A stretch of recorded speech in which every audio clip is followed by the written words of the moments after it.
worked for 7 months and then the global pandemic hit and I lost my job. I need to do something with this time that's actually going to help me do something else with my life. I basically got high off of helping other people, making a plan and then taking action towards that plan. Having your life figured out does not mean you know exactly what you're going to be doing in 10, 15, 20, 30, 40 years.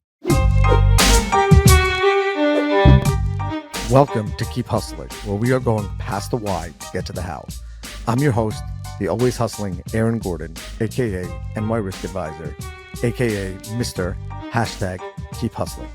In this podcast, we will be diving deep into the professional and personal successes of our guests to find out how they hustled through the most difficult times in their life and their development to achieve the success they've gotten to today. So buckle up for what hopes to be an amazing ride. And of course, now and always, keep hustling. Welcome to Keep Hustling with my guest, Jess Diamond. Jess, thank you so much for being here today. Hi, Aaron. Thanks for having me. I feel like we've accomplished something. As I said before we went on air, a bunch of people canceled on me for recordings today, but we're going to make this happen. This is going to be the best episode ever. And I'm actually very excited because nobody ever gives me insight as to what maybe we could discuss, or maybe what their life or career, how it relates to keep hustling. And you gave me a layup, which we'll get to. So I love that. Where are you located? Right now I'm in Charlotte, North Carolina. I grew up in Florida. You grew up in Florida and Charlotte, North Carolina. Okay. So not New York weather. You don't do winters. No, but I was, at the time of us recording, I don't know when this gets released, I was in Boston this past weekend and we got 4 inches of snow and I was over the moon. So you're over the moon. I don't have to shovel this. I can play with it. I can look at it. And my travel plans weren't totally destroyed. So Life is good. Okay. I was one of the last flights out of Charlotte and I got to enjoy all the snow on Saturday. It was great. By the way, not to digress, but I think Charlotte Airport is one of the underrated airports in America. I do not like this airport. Okay, here we go. Shade on Charlotte. So my general rule about life, and this has nothing to do with keep hustling, but this is just one of the snobby things in New York. But my goal is that every once in a while, my snobbish New York side comes through, and this is a good one. I live equidistant between LaGuardia Airport and JFK Airport, which means I have an international airport and a huge domestic airport, a Delta hub and a JetBlue hub, literally within 10 minutes of my house in both directions. I don't go anywhere that I have to change planes. Anywhere. Ever. I'm not going. I spoke at a conference in North Carolina. I went to Raleigh. I've done all these things. If I have to change planes, I'm not going there. Except when I have to. And I've transferred planes in Charlotte, and it's not bad. Better than Atlanta. Atlanta's huge. Yeah. And also, you know what I don't like about some airports? And this is a good rant. The airports that want to be major airports that act like minor airports. Don't say you want to be a big airport, Atlanta, and then shut down your lounges at 8 o'clock at night. No, don't be a big hub and the lounges close at 8 o'clock at night. My flight's delayed. So that's it. We're done. Charlotte's a good airport. I'm sorry that we disagree on that, Jess. But whatever. Only because American Airlines monopolizes it. That's why I don't like this airport. Fine. I happen to be a Delta loyalist. So, by the way, Delta, if you want to sponsor the KHP, we'd love to take your sponsorship. But I do hear that American Airlines. And American Airlines is not a great airline. Okay, whatever. Anyway, let's jump in. So I want to talk about a few things. I think we should talk about a few things. But first and foremost, you do something interesting. And that is you work with people not just on personal relationships, but I believe, and again, please correct me if I'm wrong, that part of your view of their overall emotional and long-term success has to do with all the facets of their life. Mm-hmm. Personal, professional, physical, emotional, things like that. Where does that, how did you get into that? Take us back to the hustle of Jess. What made you want to get into this? What made you want to we'll talk about the podcast and take us back. So never in a million years did I think this is what I would be doing or helping people with, but I checked all the boxes. I have a very traditional family where every single member of my family went to college, which I know it's not that common for every single member, including my grandparents and my great-grandparents. Everyone went to college, studied in a major, graduated, got a job in that field, worked in that field for the rest of their life. So I was like, okay, that's what you do. I went to college. I majored in interior design. I graduated top of my class. and I could not land a job after school. I had no idea what I was doing. I stayed on college campus because my lease wasn't up until the end of July, and some of my friends were staying there because their jobs didn't start until August too. So I was just hanging out, freaking out at the same time, and got a job, the most unideal job I could have ever imagined for myself. It was in a design field that I had no interest in, which is retail and restaurant. It was in a satellite office that I was the only employee, and I was 22, being handed the Nice. keys and Social. security codes. Social. Sounds Yeah. great. And Great it for was, career development. yeah. And it was 30 minutes away, 30 miles, but all on highway. So 30 minutes away from the nearest city, which was You could Orlando, do 30 Florida. minutes, 30 miles in 30 minutes. You're just going to slip that in there with a New Yorker? Come on, that's like a dream for some Sorry. people. When there's no traffic. It was like 28 miles, but it took 30 minutes to get there in the morning with no traffic.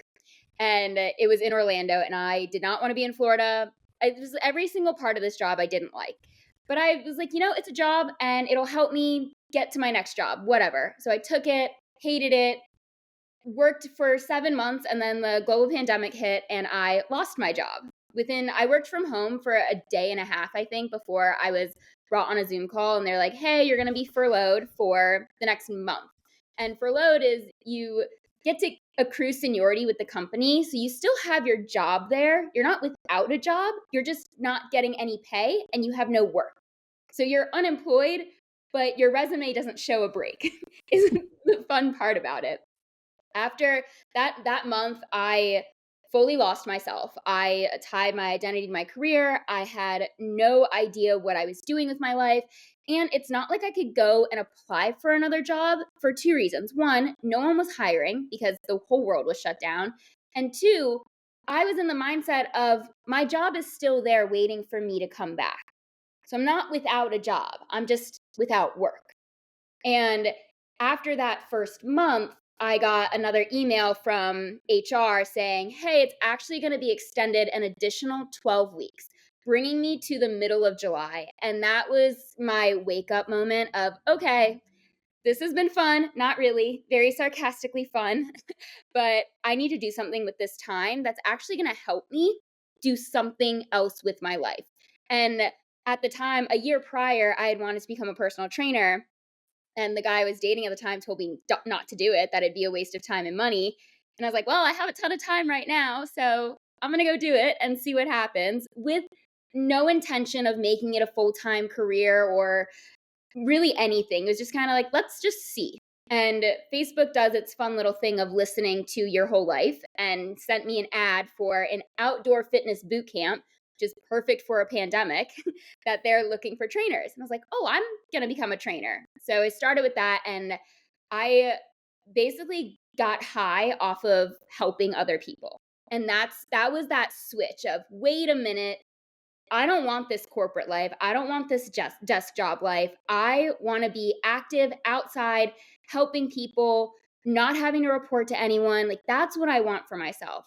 So then it became a matter of how. How do I do that?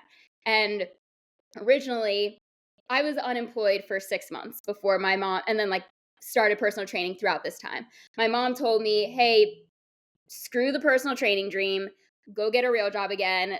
She was paying my rent at the time. She's like, you need an income. She's like, And I was this is like, payroll that I didn't, this yes, is not continuing. You've been furloughed. yes.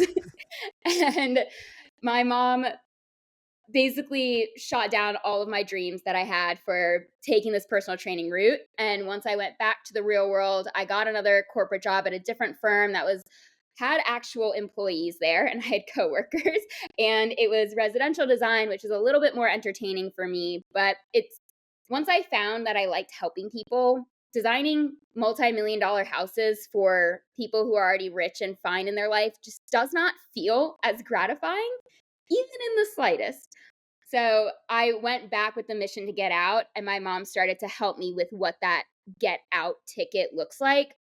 And that brought me into health and life coaching, where I became a coach to help 20 somethings get their health and their life together so that they can be a fully functioning adult. That was the original mission. And it was through working through my own story, through working with different clients originally on their health goals, and then how it kind of started to spread into their career and needing help with their community and needing help with their confidence and like all these other areas, that I started to refine what it is that I actually do. And I have a own your life system that really clearly takes any young adult from that feeling of stuckness and frustration and confusion to having that full confidence in themselves, in who they are, what they're doing, and where they're going in their life.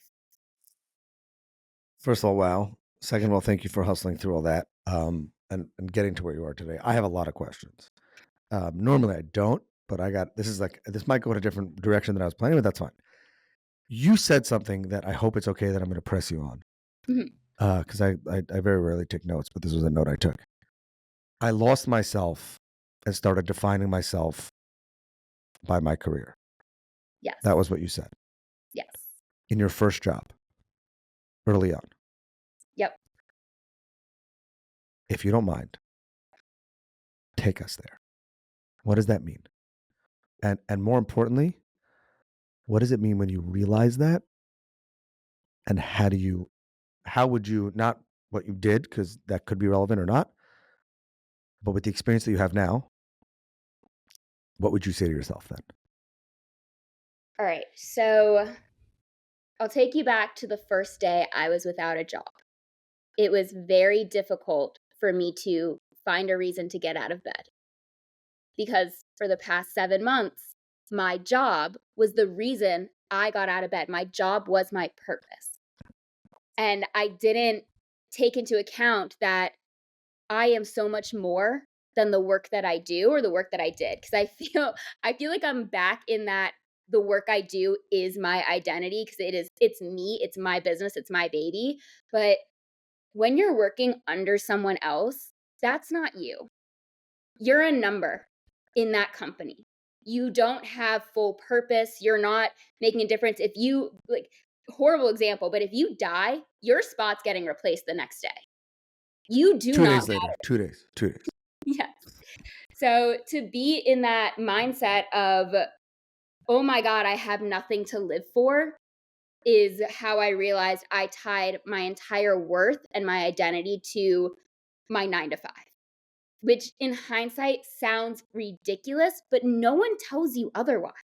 So I don't blame younger me for going through that and for having that realization and going through that development of like, what is my life, who am I outside of my interior design job, and starting to explore what I actually like to do and what lights my soul on fire and what gives me passion and interest and what I like to learn about. And that's where I started to build up my identity outside of my career, outside of being an interior designer. Do you think that many young people today believe that when they come out of college, their identity should be tied to their career? I don't Meaning, think or do you think that that's something that we've gotten to? Meaning, obviously, if somebody is going to commit a large portion of their life to go to medical school, then their identity, obviously, because they're living and breathing medicine and studying in boards and that stuff, obviously, I can see that saying, like, I become the doctor or the future doctor or the person in medicine, because from the time I'm 19 or 18 when I enter college till the time I'm 30, maybe I have relationships, maybe I don't, but that's hardcore. You know what I mean? Someone who wants to be the world's biggest neurosurgeon to be board certified in 4 different things. That you, I almost think you can't do it unless you agree that it's your identity. But is that something that you're seeing? Maybe it's something. Maybe I asked the question wrong. Is that something that you're seeing shifting? Meaning, where it used to be that people define themselves by their career, by the job they could get, by how much money they can make, and maybe one of the things you're trying to change is that isn't, or that shouldn't be anymore. Maybe that worked for our grandparents who had to work in coal mines and figure it out, or they were immigrants or whatever. But for us, we have luxuries of redefining that. Yeah, I would say it shouldn't be, regardless if you're trying to be the top neurosurgeon or not. Because, and I say that because as you grow and develop and experience and encounter different experiences, you might want to change your mind on what you're doing for a living. And if you have tied your identity to your career and that title, that label, however you want to define it, then it keeps you trapped. It makes it a lot harder to break into a different industry or to try something new or to take that risk. So there is that separation that needs to happen. I think it's a both and of yes, that is what you do. It might be a piece of who you are, but it's not who you are from like a soul standpoint. I absolutely love that. And one of the things that I feel like the loyal listeners of the Keep Hustling podcast, whoever they are, wherever they are, and we appreciate you, are going to feel like I say this ad nauseum, is my goal here on this podcast, why it's called Keep Hustling and not just hustle to death, is that one of the things that we have to do is realize that even if our obligation is to hustle and to put our best foot forward every day, we have the obligation to redefine that hustle as necessary. And that could be because a career is not for me. That could be because it's impacting my health. It's impacting my happiness. I thought this was going to be healthy. Now, again, I don't think that anyone would say, and I'm not advocating for a person who has a job at a company just saying, I'm not showing up today and tomorrow and the next day and canning and messing over their employees, their employers. I mean, that's not, I don't, that's what I mean is people should say, this is not for me. And I thought this was for me. And I think one of the most interesting parts of your story, which is super fascinating to me, is the same person that furloughed you from paying your rent, the second person to furlough you, your mom, also was the person who you credited with helping you define and redefine what your hustle would be. And Mhm. didn't say, and I think that a lot of parents lose that in that she didn't say, no, this is what you committed to do. This is the degree you have. This is what you're doing. And suck it up. And when I was your age, I didn't have a choice of what I wanted to do. And that's it. It was, okay, you're not quitting on life. You're not saying that you just want to sit in the basement and play video games or play the guitar. Not that there's anything wrong with that, but you know what I mean? Like you're not giving up on that. You want to do something. You want to redefine that. And that's what I call redefining the hustle. And you've done that, which is incredible at such a young age. And I feel like more people could do that. That doesn't mean quit on something right away. I'm just saying, as you said, if it becomes something that doesn't work for you. But I just Yeah. think it's fascinating that your mother was like behind that. Yeah. And I know where my mom was coming from. Definitely not in the moment. In the moment, I was so distraught. I was so upset. But looking back, is I know she needed me to have a plan. I needed me to have a plan, and jumping headfirst into personal training was not having a plan. It was something I really wanted to do. It was something that excited me, and I knew it was something that wasn't going to go away. I'm still a personal trainer to this day. I coach group fitness classes and one-on-one on top of my coaching business. It's always going to be a part of me because fitness has always been a part of me. But Oh, I thought you were that's going to say I thought you were going to say, she's like, listen, Jess, you and athleticism, it's not a thing. Like, let's focus on something else. no.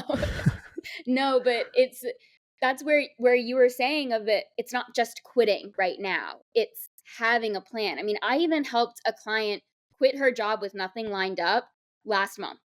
But it wasn't a quit in the moment situation. It was we thought this through. We looked at her savings. We thought about like she has a or she's now a fiance. She got engaged a couple weeks ago, but she knew that she could live with him and he was willing to support her. It was a very unique situation. I would not recommend everybody quit with nothing lined up, but it's also knowing that your job is making you so mentally unhealthy that you can't even begin to explore other opportunities, then yeah, you do need a plan for how you're going to carry yourself through that in between time and the stress, know the stress ahead of time of what that looks like so that we can put those measures in place for when you are ready to go back into the workforce and you're applying for jobs and what those jobs look like for you and all the steps that are needed to take. So it's as you're saying, it's not quitting just because you're unhappy. It's making a plan and then taking action towards that plan. I knew I was leaving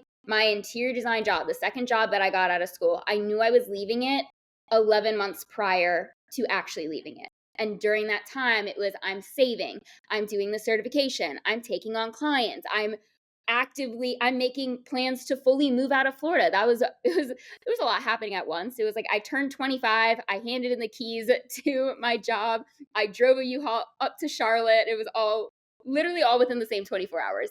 Kind of crazy. But again, it was planned for. I knew it was happening well in advance. I am super fascinated in the example that you just gave. Like, what makes I, I don't want a lot of details because obviously that's not. But how old is the person who you just spoke about? The person who you planned and helped them like set up. How old She's is she? 30. 30. What makes a 29, 30-year-old person think I need to speak to a Jess? Meaning, like, is there a crisis? Is there someone who sees crisis? I mean, what is the time? And don't say everyone should, okay? Because everyone should also buy insurance from me, but they don't. Meaning, when should a person say, I need an outside party? Because again, this person had a partner, a boyfriend or girlfriend, and is now their fiance. So it wasn't like a fly-by-night relationship. And yet they realized that they needed another advisor, another counselor, another ear, another person with their best interest in mind in their corner. So what makes a person, I don't want to say it's people hit rock bottom because that can't be the answer. So like, who calls you and when should they and why? So there's a lot of different answers for this. And I will say you can have a partner, you can have a really supportive parent, you can have your best friend, you can have those people in your corners, you can have a therapist. Those are all great. A coach helps you with that plan. It's you're realizing you want more for yourself. Maybe you don't know what that looks like. Maybe you don't know the steps you need to take to get there. I reverse engineer everything you say you want back to where you're at right now, what you're coming to me, that position. Some people are at rock bottom. I find it a lot more common with my male clients than with my female Oh, clients here that we go. Here we go. they come to me when they have reached that That's bottom ego, level. because that's ego. Yes. And they're like, okay, I need some serious help right now. Whereas females, they tend to see the direction they're going. They're like, I don't like this. I don't know how to change courses though. So this particular client actually originally came to me with help with nutrition because I do nutrition coaching as well. And once it's funny because everything is so related, it's so intertwined. So once we were getting her nutrition dialed in and she was eating right for her body, mostly whole foods, the right protein, she started moving her body regularly, like all those things, it started to become really clear what other parts of her life weren't working. So her body was just throwing off all these alarms all at once that when we started to quiet the health ones, she realized her work ones were firing too. And that was maybe under wraps because she was so distracted by the low energy she was feeling from the way she wasn't taking care of herself. So it evolves into what else are we working on? It's why it's initially a certain time frame that we're working together, but it's never we are done working together after those. It's 3 months. After those 3 months are over, sometimes, yeah, it is. You're great. You are on your own. You feel great.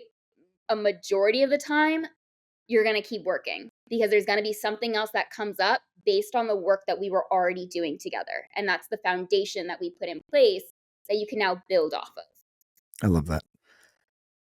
I don't I might have done this once before in 70 plus episodes. You have a podcast. Yes.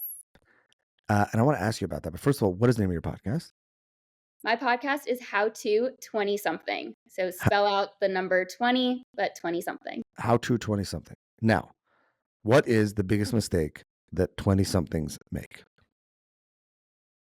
Ooh, it's so different based on 20 somethings. I think the biggest mistake is thinking that you know it all. Do Because people really think that? Do you honestly think that the average 20 something in their heart of hearts thinks that they know it all? I'm being serious. People I like to say that. I want to know seriously. I think it kind of goes like this throughout your 20s. So, like in a wave where you graduate and you're on top of the world because you're coming off of being top dogs in college. So, you kind of have that mindset, that ego of, yeah, I got this from like 22, 23. maybe 24. And then 24, 25, 26, you're like, I know absolutely nothing, but I'm starting to maybe figure it out based on those experiences that I had in my early 20s. And then as you get towards your later 20s, it's like, okay, I have my grounds a little bit more. Obviously, this timeline varies from individual to individual. I think your personal experiences vary that will impact this. Like for me, I experienced losing my job or struggling to find a job, losing my job, finding my passion, and like going through a rough breakup, trying to make friends, like all of that within the first year and a half, 2 years of graduating college. A lot of people don't experience all of that with until like their entire 20s. So, and I have college students that are clients and they'll hit their version of rock bottom at 20. And I'm like, "Hey, you're ahead of the game. I've talked to 30-year-olds who are at their rock bottom moment. Like you're here, so you don't want to go back here." But I guess like there's not really a timeline for it, but I do think that there is a sense of arrogance that happens in your 20s that you're falsely believing into. And it could be something like, yeah, I'm perfectly healthy. I do a 45-minute class every single day and I have a full time job. And then on the weekends, I am drinking and partying with my friends. And I was like, that's not a sustainable plan long term. Sure, lower 20s, live it up. Cool. But you need to start thinking about what future you is going to be doing and what your interests are and how you're going to end up feeling. I very much promote a saying of think with your future self in mind. And that future you could be 5 minutes from now, 5 hours, 5 weeks, 5 years, like does not matter. But it's the decisions you're making right now and knowing that the decisions you're making right now are going to impact some future version of you down the line. And that's the part that a lot of 20 somethings miss. They think that they know for themselves already. And I'm like, you don't. Do you think most people figure it out or would figure it out by the time they get to like 20s ego, 30s disaster, but like mid 40s the average person is good? No, I Okay, think, I agree with you. I agree that I think that one of the problems with our society is that most people don't figure it out, and that's the problem. One of my closest friends likes to say, if you leave things up to the average human to figure it out, then you're. I'm not going to use the full language, but you're an idiot. well, so I help people figure their life out. That is what I do. And the way I say it is that having your life figured out does not mean you know exactly what you're going to be doing in 10, 15, 20, 30, 40 years. It's knowing what you're working towards right now and what you want for yourself right now and what it takes to get there. That's having it figured out. Got So it. that's why I say like no, it's not I don't know what I'm going to be doing in several years. Like I don't have everything figured out. I know what I'm doing today. I know what I'm doing. I have goals for this year. I know what I'm constantly working towards. And that's what I like to help other people realize is like, if you think I have to have everything figured out for the rest of my life, you're going to be so overwhelmed and not want to do anything. That's scary. That's terrifying to think about everything else because you can't plan for that. You can't even plan for like 6 months down the line. I love everything about this. This is like, by the way, we spoke about before we went here. Like, this is totally where I was going to take not where I was going to take the podcast, but I actually like love it. What do you think is the number one thing or skill that parents can give their kids so that they don't have a disastrous 20s and early 30s? Meaning, obviously, everyone has to figure things out, and I think that's part of life. But like, there are people who probably have skills or life things in their when they're growing up that better prepare them for the avalanche that is the real world. It's a good question. No one's ever asked me this. I think what comes to mind first is, and it's based off of my own story that you heard a couple minutes ago at the beginning of this episode. It's believe in your kid. Don't fully let them rely on you for everything. Give them the little push that they need, but you want you want your kid to know that you've got their back, that you're there in case all else fails. They shouldn't be like, "Oh yeah, I'll just move back home. It's all good." It's like, "No, try. but know that your backup plan, if all else goes wrong, you do have that option. You do have a place where you can have a roof over your head and somewhere to recollect yourself to get back out there again. I feel like since the pandemic, a lot of 20 somethings had to move back home. I was almost in that position. The only reason why I was not in that position is because my mom worked in a hospital in North Miami, and it was not an option for me to go home because everything was so scary and unknown. But to anyone else that had to move back home with their parents, a lot of times they just got comfortable with it. And they're still there. And they're in their late 20s and they're still there. And it's one thing to go back home to save money, to buy a house, to move out. That's, again, going back to having a plan.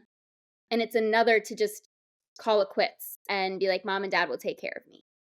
So, mom and dad listening, don't fully take care of your 20 something. They do need to learn how to be an adult for themselves and make decisions for themselves and take risks. But they do need to know that you're going to be there just in case. 100%. I love that. And I love that. I fall down, you got to get back up and know that. I think that oftentimes kids think that their parents didn't struggle as much as they did. Like every person struggles. Like obviously we have like idealized view of parents. And I think that one of the things that I'm lucky about that my parents are very honest with me growing up, especially my father, who should rest in peace, was like not all the details. Cause like, again, some of the details are not relevant, but like, wasn't like this. Wasn't always a house. Wasn't always like, my kid has a school trip. So we go to Walgreens and they get to pick 4 candies because they want to be the coolest kid on the bus with the school. You know what I'm saying? It wasn't always like that. It was not even close for a long time. So I love that. Wow. Gosh, this was fun. We got to do another episode to really talk about what we wanted to, but Jess, this is awesome. Love this. Thank you for the episode. Thank you for being here. Thank you for reaching out. Thank you for being on the podcast. Everyone should, if you're in your 20s, even not, I would say early 30s, listen to Jess's podcast. We'll put it in the show notes. We'll put the full bio in the show notes, as I always say. We ask our guests to leave us with their favorite motivational, inspirational quote and what it means to them and how it inspires their hustle. So with that, I will turn the floor over to you, Jess, and thanks again. All right. First, I want to say thanks for having me. I've loved this conversation. So I hope everyone listening has also loved it. And the quote that I live by, and it's not a positive quote because it's meant for the more negative times in your life, since usually when everything's going well and everything's going happy, you're not thinking about what's my motivational quote? What's going to keep me going? It's when you are down in the dumps, you need these reminders. So mine is, it's not forever, it's for now. And it's what I told myself when I was unemployed. It's what I told myself when I was working towards getting out of the corporate world. It's what I told myself when I went through a massive friendship breakup. It's what I tell myself anytime I feel that heart-wrenching moment in my life where I am down, because you are going to have those moments. So it's what's going to get you through, and it's reminding yourself that this is temporary. And dare I say, all you got to do is keep hustling. Yeah. Thank you again, Jess, for being here.